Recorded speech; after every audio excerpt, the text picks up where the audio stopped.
put 1 million jobs back in Detroit and the Midwest, building cars.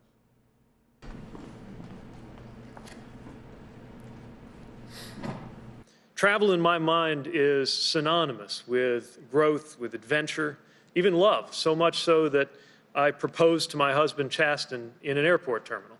So don't let anybody tell you that O'Hare isn't romantic.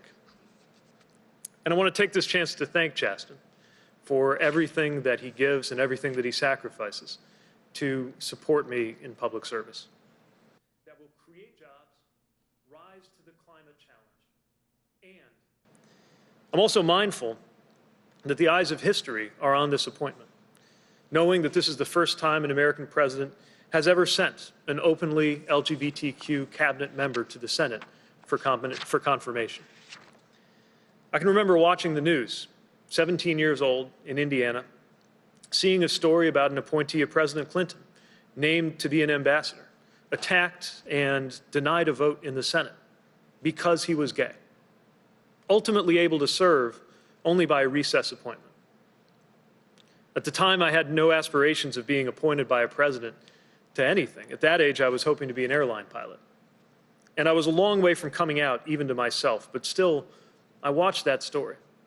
And I learned something about some of the limits that exist in this country when it comes to who is allowed to belong. But just as important, I saw how those limits could be challenged. So 2 decades later, I can't help but think of a 17-year-old somewhere who might be watching us right now, somebody who wonders whether and where they belong in the world, or even in their own family.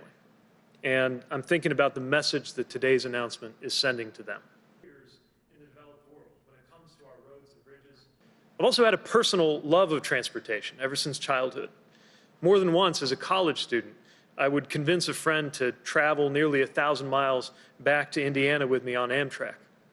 Though I know that in this administration, I will at best aspire to be the second biggest train enthusiast around.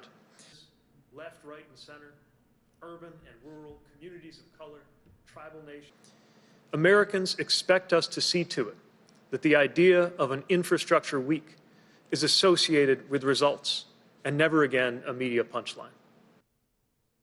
Americans expect us to see to it. America has given this administration a mandate to build back better.